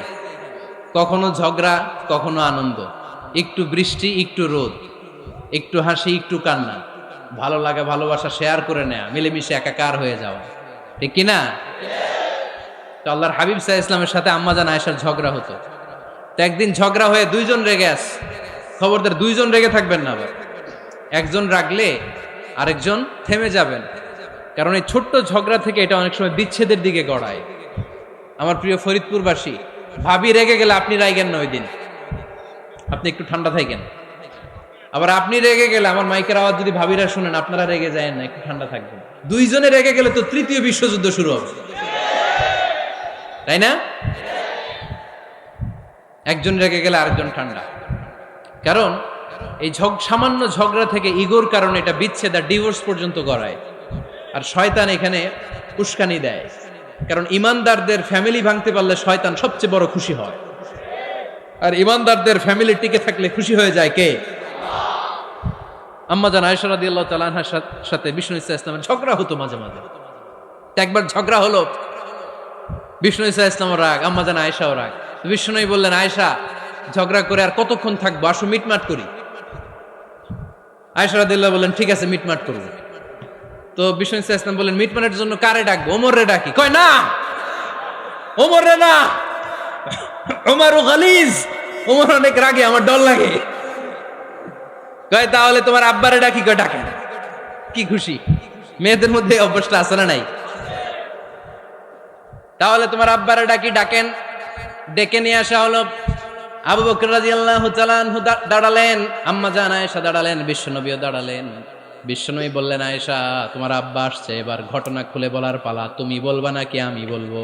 আম্মাজান আয়েশা বললেন, আপনি বলেন, তবে ওয়ালা তাকুল ইল্লা হাক্কান, যেটা ঘটছে ওইটাই বললেন, মিথ্যা কথা কইেন না। আবু বকর রাদিয়াল্লাহু তাআলা রেগে মেগে আগুন। কি এই কথা তুমি কেমন করে বলো? বিশ্বনবীকে মিথ্যা কথা কখনো বলবে? রেগে মেগে দিলেন মেয়ের গালে এক চড়। বানিয়ে বলতেছি না, মুসনাদ আহমদ ইবনে হাম্বলের হাদিস। বাবার হাতের থাপ্পড় খেয়ে আম্মাজান আয়েশা উল্টে পড়লেন। সাইয়েদনা আবু বকর রাগে গড়গড় করছেন, আবার মারার জন্য তেড়ে গেলেন। এবার বাঁচার জন্য আম্মা জান আয়েশা বিশ্বনবীর পিছনে যে আশ্রয় নিলেন, বিশ্বনবী বাঁচানোর জন্য দুই হাত মেলে দাঁড়িয়ে গেলেন। পড়েন সুবহানাল্লাহ। বিশ্বনবী যখন দুই হাত মেলে দাঁড়িয়ে গেলেন, সাইয়েদনা আবু বকর রাদিয়াল্লাহু আনহু থেমে গেলেন। সাইয়েদনা আবু বকর রাদিয়াল্লাহু তাআলা আনহু ঘর থেকে বের হয়ে বারান্দায় দাঁড়ালেন। পড়েন সুবহানাল্লাহ। এবার বিশ্বনবী আম্মা জান আয়েশার কাছে যেয়ে বলেন, ইয়া আয়েশা কাইফা রাআইতিনি আনকাসতুকি মিনার রাজুল, দেখছো কেমনে বাঁচাইলাম? আমি না থাকলে ভর্তা বানাই ফেলতো আজকে। আমি বাঁচাইছি তোমারে, আমি আমার লগে ঝগড়া করো তুমি। লজ্জায় পড়ে আম্মা জান আয়েশা খিলখিল করে হেসে দিলেন, বিশ্বনবীও হেসে দিলেন। দুইজনের হাসির মধুর আওয়াজ শুনে সাইয়েদনা আবু বকর বাইরে থেকে অবাক, কিরে এতক্ষণ না ঝড় তুফান, এখন দেখি হাসি। সালাম দিয়ে অনুমতি নিয়ে ভিতরে ঢুকলেন। ঢুকে দেখেন আম্মা জান আয়েশাও হাসে, বিশ্বনবীও হাসে। এ হাসি দেখে আবু বকর রাদিয়াল্লাহু আনহু হেসে দিলেন। আরশের উপর থেকে খুশি হয়ে গেলেন কে? এবার সাইয়েদনা আবু বকর রাদিয়াল্লাহু তাআলা আনহু বললেন, ইয়া রাসূলুল্লাহ আশরিকানি ফি সিলমিকুমা কামা আশরাকতুমানি ফি হারবিকুমা। ও নবী, যুদ্ধ লাগলে, দুইজন যুদ্ধ লাগলে মীমাংসার জন্য যেমনি আমারে ডাকেন, এরকম হাসি আর আনন্দের মুহূর্তেও আমারে একটু ডাইকেন। আশরিকানি ফি সিলমিকুমা কামা আশরাকতুমানি ফি হারবিকুমা। নবী, আপনাদের মধ্যে ঝগড়া লাগলে সন্ধি করার জন্য আমারে যেমনি ডাকেন, আপনাদের হাসি খুশি আনন্দ খুনসুটি এই মজাদার মুহূর্তগুলোতে আমারে বঞ্চিত রাখেন না, আমার একটু ডাইকেন। সুবহানাল্লাহ পড়েন। এই মুসনাদে আহমদ ইবনে হাম্বলের হাদিস শোনার উদ্দেশ্য হচ্ছে, বিশ্বনবী প্রথমে ওমরে ফারুকের নাম বলেছিলেন। সাইয়েদনা আয়েশা বলে, না আমি ডরাই, হাইবাত, দিস ইজ কল্ড হাইবাত ওমর। একবার বিশ্বনবীর সব বিবিরা ধরলেন, ও নবী আমাদেরকে এটা দেন, ওইটা দেন, ঘরে এটা নাই, ওইটা নাই, ওইটা নাই। বিশ্বনবীকে, আমার কাছে কিচ্ছু নাই, যদি এমনি আমার বউ হয়ে থাকতে চাও থাকো, তাহলে তা না হলে যা লাগবে কিনে দেব, সাথে সাথে তালাকও দিয়ে দিব। কিছু দিতে পারবো না, আমার নাই তো, সামর্থ্য নাই। কিন্তু বিবিরাও ছাড়া না, এটা দেন ওইটা দেন। বিশ্বনবী রহমতের নবী, বিবিদেরকে বুঝাতেও পারেন না, বিবিরা আবদার করতেছে, নবী এটা লাগবে ওইটা লাগবে। ইন দ্য মিন টাইম বিশ্বনবী একজনের সালাম শুনতে পেলেন। কে যেন দরজায় দাঁড়িয়ে বলতেছে, আসসালামু আলাইকুম। বিশ্বনবী দরজার দিকে তাকালেন, তাকিয়ে বললেন, ওয়া আলাইকুমুস সালাম। আর বুঝতে পারলেন এটা আমার ওমরের সালাম। সালাম দেওয়ার পরে বিবিদের দিকে তাকায় দেখে একজন বিবিও নাই, সব অন্দরমহলের ভিতরে দৌড়। সুবহানাল্লাহ পড়তে পারলেন না? This is our super hero Omar. এরকম ওমর একটা লাগবে, চিল্লায় বলেন কয়টা? একটা ওমর গোটা বিশ্বকে সোজা করে দিবে। একটা ওমর সবল আর দুর্বলের সব পার্থক্য দূর করে দিবে। মাজলুমের উপর জালিমের অত্যাচারের অবসান ঘটায় দিবে। গোটা বিশ্বটাকে সাম্য, মৈত্রী, ভালোবাসার ইনসাফ দিয়ে পরিপূর্ণ করে দিবে। সেই ওমরের অপেক্ষায় আমরা। নিজের ছেলেকে 80টা বেত মেরেছেন। কয়টা? 80টা বেত মেরেছে। এই ব্যাপারে অনেকগুলো বর্ণনা পাওয়া যায়। সবচেয়ে সহিহ বর্ণনা হচ্ছে মুয়াত্তা ইমাম মালিকের বর্ণনা। ওমরে ফারুক রাদিয়াল্লাহু তাআলা আনহুর ছেলে আব্দুর রহমান মারুফুন বিআবি শাহমা ছিলেন মিশরে। ওখানে নাবিজ খেয়েছিলেন। নাবিজ হচ্ছে আরব দেশের লোকেরা দুধের মধ্যে শক্ত খুরমা রাত্রেবেলা ঢেলে দিত। ঢেলে দিলে সারা রাত ওই খুরমার রসটা দুধের সাথে মিশে দুধটা লাল হয়ে যেত। এটারে সকালবেলা খেত, খুব সুস্বাদু, এটাকে বলে নাবিজ। কিন্তু এটা রাতে ভিজাইলে সকালেই খাইতে হয়, রেখে দিলে আবার একটু সমস্যা হয়। এটা অনেকটা তারির মতো হয়ে যায়, মাতলামি চলে আসে। তো ওমরে ফারুকের ছেলে নাবিজ খেয়েছেন, মদ খাননি, নাবিজ। কিন্তু নাবিজ খাওয়াতে সাকরান চলে এসেছে। সাকরান চলে আসাতে এটা যখন প্রমাণিত হয়েছে, আমর ইবনুল আস রাদিয়াল্লাহু তাআলা আনহু নাকি 80 বেত মেরেছেন মিশরে। কয় বেত? নিয়ম হচ্ছে সবার সামনে, কিন্তু সবার সামনে না মেরে একটু গোপনে মেরেছে। এই তথ্য যখন ওমরে ফারুকের কাছে এসেছে, উনি বললেন, না, মারতে হবে সবার সামনে, আলাদা মারলা কেন? ও মদিনায় ফিরে আসলে আমি আবার 80টা মারব। মদিনায় ফিরে আসার পরে সাইয়েদনা ওমরে ফারুক ওই আগের 80টারে আর ধরেন নাই, নিজ হাতে আবার 80টা বেত মেরেছেন। এই বেত মারার 1 মাস পরে এই আবু শাহমা ইন্তেকাল করেছে। অনেক ঐতিহাসিক বলে এই বেতের আঘাতে মরেছে, কেউ কেউ বলেছে নিজের রোগের কারণে মরেছে। কিন্তু দিস ইজ দ্য ইনসাফ সিস্টেম অফ ওমর। নিজের ছেলে বলে ছেড়ে দেয় নাই। এখন নিজের ছেলে হইলে 7 খুন মাফ, নেতার ছেলে হইলে 10 খুন মাফ, এলাকার মোড়লের ছেলে হইলে 10 খুন মাফ। নো পার্সিয়ালিটি ইন ইসলাম। ইসলামে পার্সিয়ালিটি নাই। আপনি নেতার ছেলে হন, আপনি বিজনেস ম্যাগনেটের ছেলে হন, আপনি যেই হন না কেন, ইসলামের দৃষ্টিতে সবাই সমান। চিল্লায় বলেন ঠিক কিনা? বানু মখজুমিয়া গোত্রের এক নারী চুরিতে ধরা পড়ল। সাহাবারা বললেন, নবী, মদিনার সবচেয়ে ভ্যারি প্রেস্টিজিয়াস এন্ড ডিগনিফাইড ফ্যামিলির মেয়ে, আপনি হাত কাইটেন না, কারণ ইসলামের নিয়ম চুরি করলে কি কেটে দাও। বিশ্বনবী বললেন, বলো কি, হাত না কাটার জন্য তোমরা আমাকে রেকমেন্ড করছো? এটা আল্লাহর আইন, পৃথিবীর কেউ রেকমেন্ড করলো শোনার ক্ষমতা আমার নাই, কারণ আইনটা দিয়েছে কে? লাউ কানাত ফাতিমাতু বিনতি মুহাম্মাদিন সারাকাত লাকাতা মুহাম্মাদুন ইয়াদাহা। আরে বনু মাকসুমিয়া মেয়ে তো দূরের কথা, আমার কলিজার টুকরা ফাতেমাও যদি আজ চুরিতে ধরা পড়তো, তার হাত কেটে দিতে আমি 1 মিনিটও দেরি করতাম না। দিস ইজ ইসলাম। এই হচ্ছে ওমরে ফারুকের মানাকিব। এরকম ওমরে ফারুক কয়টা লাগবে? আওয়াজ করে বলতে হবে, কয়টা লাগবে? একটা লাগবে। এই সাইয়েদনা ওমরে ফারুক মদিনার প্রথম চিফ জাস্টিস ছিলেন। সর্বপ্রথম উনার পরামর্শে সাইয়েদনা আবু বকর রাদিয়াল্লাহু তাআলা আনহু কোরআনকে সংকলন করেছেন। আমরা এই যে কোরআন পড়ি 30 পারা, এমদাদিয়া লাইব্রেরির 114টা সূরা, কত সুন্দর সন্নিবেশ করা হয়েছে, এখানে সাজানো হয়েছে। আল্লাহর হাবিব সাল্লাল্লাহু আলাইহি ওয়াসাল্লামের সময় কি এরকম কোরআন ছিল নাকি? ছিল না।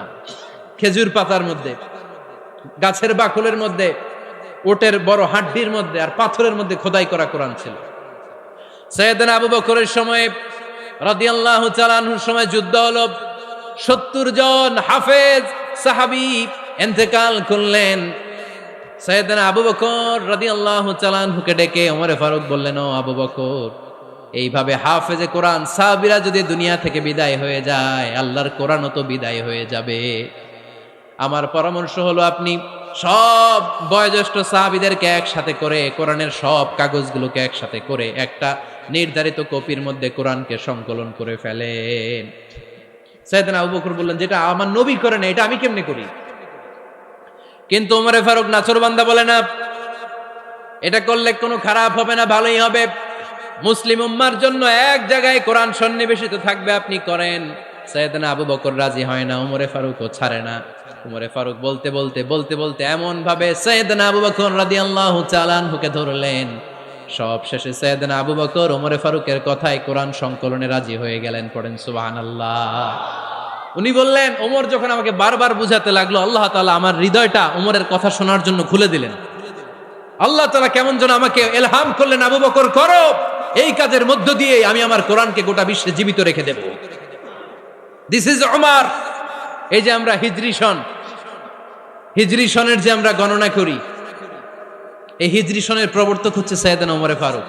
সাইয়েদনা ওমরে ফারুক এই হিজরি সনের গণনা শুরু করেছেন। সাহাবারা বলল, আমিরুল মুমিনিন, খ্রিস্টানদের ঈসাই সন আছে, আমাদের মুসলমানদের কোনো সন নাই।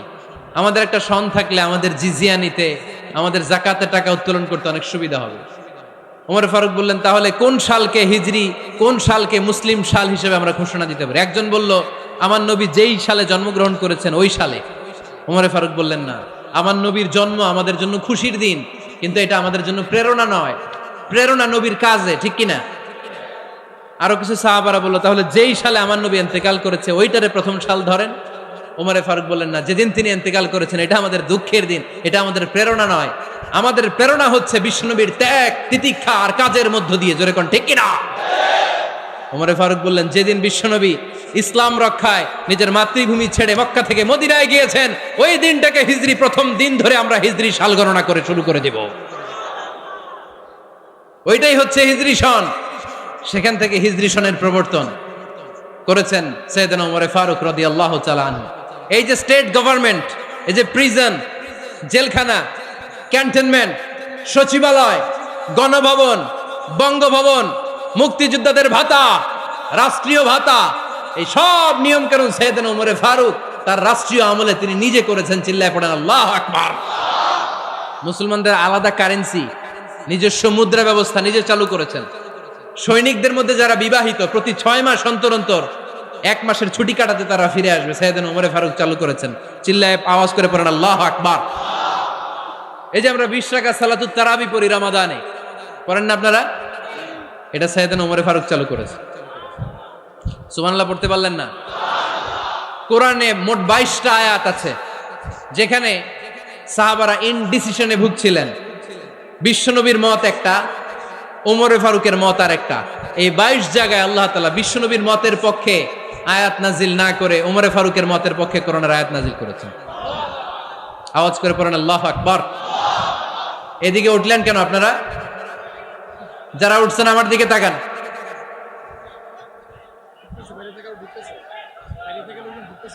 কিছু ভিতরে ঢুকতেছে, কিছু বাইরেতেছে না?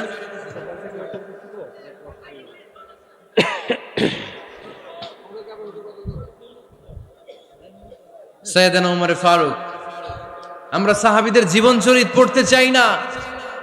কত যে অনুপ্রেরণামূলক দৃষ্টান্ত সাইয়েদনা ওমর ফারুক আমাদের জন্য রেখে গিয়েছেন। ওমর ফারুক যখন খলিফা, দিনের বেলায় যদি রাষ্ট্রে কোনো নিয়ম জারি করতেন, দিনের বেলায় জনগণকে কোনো বিষয়ে যদি নিষেধ করতেন, রাত্রে বেলায় খাওয়ার সময় ফ্যামিলি মেম্বারদের সবাইকে বলতেন, এই দিনের বেলা আমি জনগণকে এই কাজ করতে নিষেধ করেছি, তোমরা আমার ফ্যামিলি মেম্বার, খবরদার তোমরা এই কাজ করো না। জনগণ করলে যতটুকু শাস্তি, তোরা করলে পাবি ডবল শাস্তি। সুবহানাল্লাহ কইবেন না? আমাদের নেতারা ওই বাড়ির বিচার করে, ওই বাড়ির মাইয়ার বিচার, ওই বাড়ির পোলার বিচার, নিজের পোলা গাঞ্জা টানে আছে না নাই? নিজের মেয়ে অপরাধ করে আছে না নাই? কি নেতা ছিলেন ওমর ফারুক! আগে নিজের ঘর সামলিয়েছেন, আগে নিজেকে সামলিয়েছেন, নিজের ঘর ঠিক করেছেন। বলেছেন জনগণ করলে যত বেদ, তোরা করলে double Veda. This is call leader, ঠিক কিনা? এক বাবা এসে বললেন, ওমর ফারুক আমার ছেলে কথা শোনে না, বেয়াদব। ওমর ফারুক ছেলেরা ডাকলেন, বাবা তুমি তোমার আব্বাজানের কথা শোনো না, এটা তো কবিরা গুনাহ। ছেলে বলে, ওমর ফারুক সব দায় দায়িত্ব আল্লাহ ছেলে মেয়েদেরকে দিয়েছে, বাবা মাকে কোনো দায়িত্ব দেয় নাই। ওমর ফারুক বললেন, অবশ্যই দায়িত্ব দিয়েছে। তাহলে বলেন আমার বাবার দায়িত্ব কি? উনি বললেন, প্রাইমারিলি প্রথমত 3 দায়িত্ব। আইয়ানতাকিয়া উম্মাহ, পৃথিবীর প্রতিটি বাবার উচিত ছেলেদের মেয়েদের জন্য ভালো মায়ের ব্যবস্থা করা। 2 নম্বরে আইয়ুহসিনা ইসমা, সুন্দর তার একটা নাম রেখে দেয়া। 3 নাম্বার ইউআল্লিমাহুল কিতাব, তার আল্লাহর কিতাব শিক্ষা দেওয়া। এবার ছেলেকে আমার আব্বা 3টার একটাও করে নাই। এবার ওমর ফারুক রেগে গেলেন, বাবার কাঁধে ধরলেন, বললেন তুই ছেলের জন্য বিচার নিয়ে আসলি, তোর 3টা দায়িত্বের একটাও তুই পালন করিস নাই। ছেলে বলে, আমিরুল মুমিনিন, আমার মা নর্তকী, আমার মা মাজুসি, আমার মায়ের মধ্যে কোনো আদব কাদব নাই, সুন্দরী দেখে আমার মা রে বাবা বিয়ে করছে, আমার মায়ের কাছ থেকে জীবনে কিছু শিখি নাই। 2 নাম্বার সাম্মানি খানফাসা, আমার বাবা আমার নাম রেখেছে চামচিকা। কি নাম রাখছে? এটার নাম হইলো একটা, এরকম উল্টাপাল্টা নাম আছে না নাই? না, এগুলো রাখবেন না। আব্দুল্লাহ রাখবেন, আব্দুর রহমান রাখবেন, আর একটা কি বলছি আজকে? হুযায়ফা রেখে দিয়েন, পারবেন? ওয়ালাম ইউআল্লিমনি হারফাম মিন কিতাবিল্লাহ, আমিরুল মুমিনিন। শুধু তাই না, আল্লাহর কোরআনের একটা অক্ষর আমার বাবা কোনোদিন আমারে শিক্ষা দেয় নাই। ওমর ফারুক রেগে গেলেন, এবার বাবার কান্দে ধইরা মারতে শুরু করলেন। তুই পোলার নামে বিচার নিয়ে আইছিস, তোরে মার দিমু আগে। এরকম নেতার দরকার আছে না নাই? মদিনায় এক লোক তার বউরে রাগের চোটে 100 তালাক দিয়ে ফেলছে। কয় তালাক দেয়ার নিয়ম কয়টা? দিছে কয়টা? এবার স্ত্রী কাঁদতে কাঁদতে এসে বলে, আমিরুল মুমিনিন দেখেন, আমার স্বামী আমারে রেগে মেগে 100 তালাক দিচ্ছে। ওমর ফারুক বললেন, দইরা নিয়ে আয় এটারে। নিয়ে আসা হলো। ওমর ফারুক বললেন, কয়টা তালাক দিয়েছো? কয় 100টা। কেন দিছো? কয় মাথা গরম আছিল। এরকম আছে না? তালাক দেওয়ার সময় সব তালাক, তুই তালাক, তোর মা তালাক, তোর বোন তালাক, সব তালাক। তালাক দিবে ওয়াইফ রে, দিতেছে সবাই রে।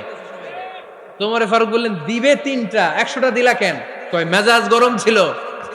কয় দাঁড়া, আত-তালাকু মিন শাআইরিল্লাহ, তালাক হচ্ছে আল্লাহর দেয়া বিধানের একটা নিদর্শন, এটা নিয়ে তুই খামখেয়ালি করলি।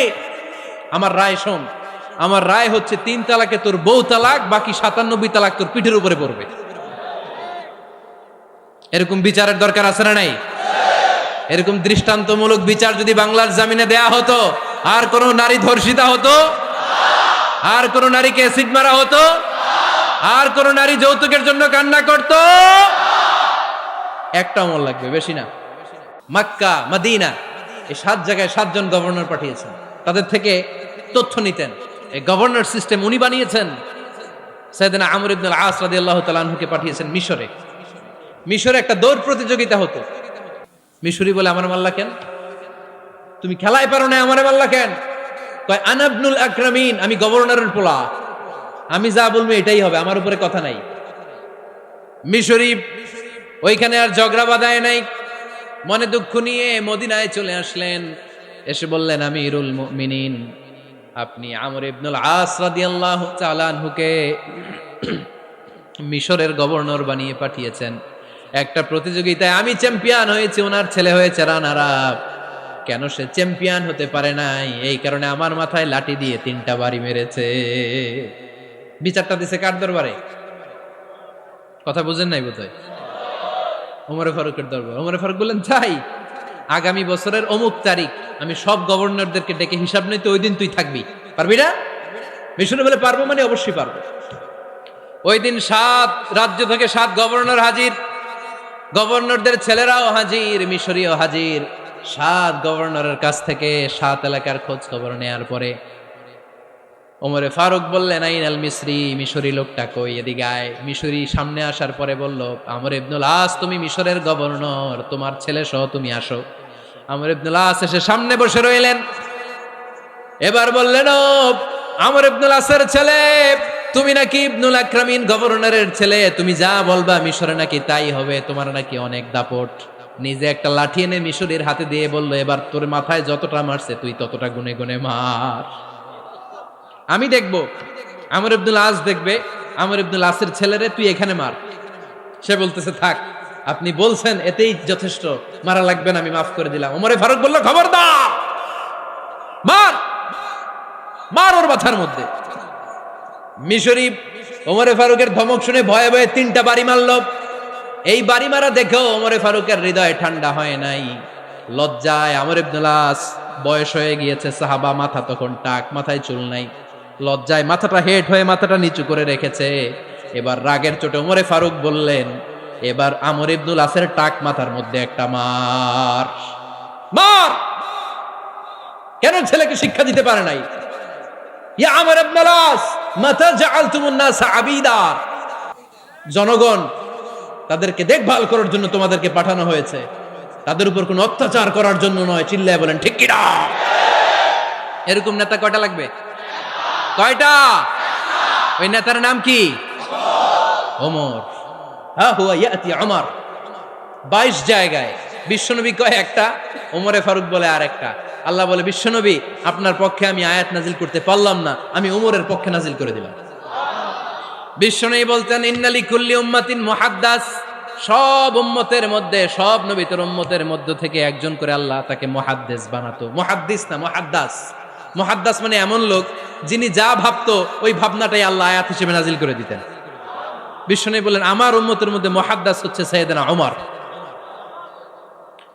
মদিনার সবচেয়ে বড় মুনাফিকের নাম আব্দুল্লাহ ইবনে উবাই ইবনে সালুল, সব মুনাফিকদের সরদার।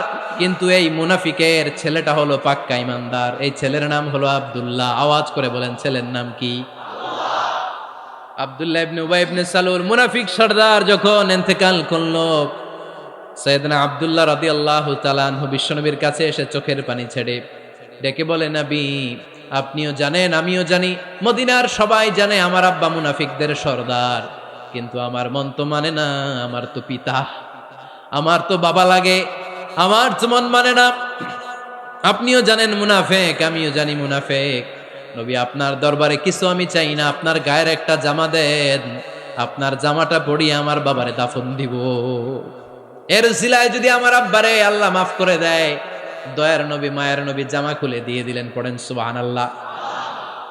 আব্দুল্লাহ রাদিয়াল্লাহু তাআলা আবার আবদার চললেন, নবী জানি আমার বাবা মুনাফিক, কিন্তু আমার তো বাবা, আপনার দরবারে ফরিয়াদ, আপনি নিজে যে আমার বাবার জানাজার নামাজের ইমামতি করবেন। দয়ার নবী মায়ার নবী জানাজার নামাজে যেতে চাইলেন। ওমরে ফারুক বললেন, নবী না, খবরদার, আপনি উবাই ইবনে সালুলের জানাজায় যাবেন না। বিশ্বনবী জোর করে যেতে চাইলেন। সাইয়েদনা ওমরে ফারুক বিশ্বনবীর জামা পেছন থেকে টেনে ধরলেন। আল্লাহু আকবার। টেনে ধরলেন, যাবেন না আপনি। ওমরে ফারুকের হাত থেকে হ্যাচকা টান মেরে জুব্বা টান দিয়ে বিশ্বনবী জানাজায় চলে গেলেন।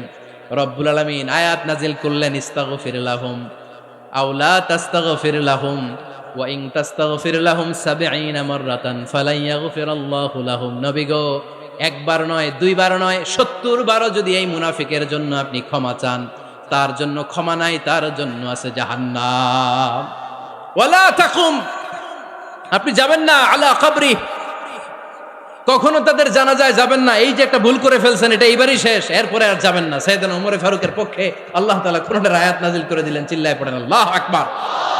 এভাবে 22টা জায়গায় ওমর ফারুক যা বলেছে এটা নিয়ে একটা আলাদা আলোচনা হইতে হবে, আলাদা একটা আলোচনা লাগবে যে 22টা আয়াতে আল্লাহ তাআলা বিশ্বনবীর পক্ষে কোরআনের আয়াত নাজিল না করে সাইয়েদনা ওমর ফারুকের পক্ষে আয়াত নাজিল করেছেন, চিল্লায় পড়েন সুবহানাল্লাহ। ওই ওমর ফারুককে আমাদের মডেল বানানোর দরকার আছে না নাই? ওই ওমর ফারুকের জীবনী আমাদের ছেলে মেয়েদেরকে পড়ানোর দরকার আছে না নাই? আমাদের ভবিষ্যৎ প্রজন্ম এগুলো জানে না। ওরা সালমান খান দেখে বড় হয়, ওরা শাহরুখ খান দেখে বড় হয়, ওরা ঋত্বিক রোশনকে দেখে বড় হয়, ওরা মনে করে যে এরাই বড় সুপার হিরো। আমাদের যে কত বড় সুপার হিরো আছে এরা জানেই না। নতুন প্রজন্মের কর্ণকহুরে সাইয়েদনা ওমর ফারুকের ইতিহাস পৌঁছে দেওয়ার দরকার আছে না নাই? ওমর ফারুকের ইন্তেকালের ঘটনাটা বলেই আমরা মোনাজাতের দিকে যাব। শুনবেন? শুনতে চান? উনি স্বপ্নে দেখলেন একটা লাল মোরগ ওনাকে 3টা ঠোকর মেরেছে। কয়টা? উনি জুমার নামাজে, জিলহজ মাসের শেষ সপ্তাহে জুমার নামাজে বললেন যে একটা লাল মোরগ 3টা ঠোকর মেরেছে। মুগীরা ইবনে শুবা রাদিয়াল্লাহু তাআলা আনহুর দাস আবু লুলু আল মাজুসি, এই লোকটা খঞ্জর বানাতে পারত। মুগীরা রাদিয়াল্লাহু তাআলা আনহুর দাস। মুগীরা প্রতিদিন 4 দিরহাম করে চার্জ করত, যেহেতু দাস। সে এসে বিচার দিল, আমিরুল মুমিনিন, মুগীরা আমার থেকে বেশি টাকা চায়, জুলুম করে। ওমর ফারুক বললেন, তাই? তুমি কি কাজ জানো? বলে, আমি খঞ্জর বানাতে জানি। বাড়ি কই? পারস্য। আরে তুমি খঞ্জর বানাতে জানলে তো 4 দিরহাম অনেক কম, সে তো আরো বেশি টাকা নেওয়া দরকার ছিল তোমার থেকে। আবু লুলুর এই কথা পছন্দ হয় নাই। সে কয়, ওমর তুমি সবারে দয়া দেখাও আর আমার ক্ষেত্রে কঠিন নিয়ম বানাইলা, দাঁড়াও এই নিয়ম তোমারে আমি দেখাবো। এই রাগে সে বাড়িতে যে একটা খঞ্জর বানালো। কি বানালো? খঞ্জর চিনেন? ছোট্ট ছুরি। কিছুদিন আগে ওমানের সুলতান কাবুস ইন্তেকাল করেছে, জানেন আপনারা? ওনার এই কোমরের মধ্যে খঞ্জর থাকতো, ছবিতে দেখছেন? আরব শায়েখ যারা সুলতান আমির, কোমরে কি থাকে? ছোরা থাকে, খঞ্জর। সে বাসায় যে একটা খঞ্জর বানালো, যেই খঞ্জরের 2 মাথা, লাহু রাসান ওয়া মাকবাদাতুহু ফি ওয়াসাতি, আর ধরার হ্যান্ডেলটা মাঝখানে, এদিকেও ছুরি এদিকেও ছুরি, যাতে এইভাবে এইভাবে মারা যায়। সে ধার দিতে লাগলো আর বলল, ওমর দাঁড়াও তোমারে আমি দেখাবো। ওমর ফারুক মসজিদে নববীর ইমাম, ফজরের নামাজের সময় এ আবু লুলু আল মাজুসি বুরনুস পরে, চাদর পরে, লুকিয়ে লুকিয়ে, সে অগ্নি উপাসক, মুমিন নয়। ওমর ফারুককে অ্যাটাক করার জন্য গেলেন মসজিদে নববীতে। ওয়াকানু ইউসাল্লুনা বিগালাস, তখন ওনারা অন্ধকারে নামাজ পড়তেন। নামাজের সময় যখন হলো, লুকিয়ে লুকিয়ে প্রথম কাতারে ওমর ফারুকের পিছনে মুয়াজ্জিনের পাশেই দাঁড়ালো, হাতে খঞ্জর। একামত হলো, ওমর ফারুক সালাত শুরু করলেন, ফজরের সালাত, আল্লাহু আকবার। নামাজ শুরু করলেন, সূরা ফাতিহা বললেন। আরেকটা সূরা যখন পড়তে যাবেন, in the mean time Abu Lulu এই খঞ্জর নিয়ে ওমর ফারুকের বুকের মধ্যে 3টা স্টেবিং করলেন। একটা মারলেন নাভির নিচে, মারার সাথে সাথে পাকস্থলী কেটে গেল। আরেকটা মারলেন পাজরে, পাজর ছিঁড়ে গেল। 3টা মারার পরে ওমর ফারুক বললেন, কাতালানি আল কালব, এক কুকুর আমাকে মেরে ফেলেছে। পেছন থেকে এক সাহাবীকে টান মেরে সামনের দিকে নিয়ে গেলেন, তুমি নামাজের ইমামতি করাও। আর ওমর ফারুককে বাকিরা ধরাধরি করে পেছনে নিতে আরম্ভ করলেন। আর এই আত্মাই আক্রমণ যে করেছে, সে কাতারের মাঝখান দিয়ে যেতে আরম্ভ করলো আর 2 দিকে ছুরি মারতে আরম্ভ করলো। 13 জন সাহাবীর গায়ে ছুরি মেরেছে, 7 জন সাহাবা স্পট ডেথ, জায়গায় মৃত্যু।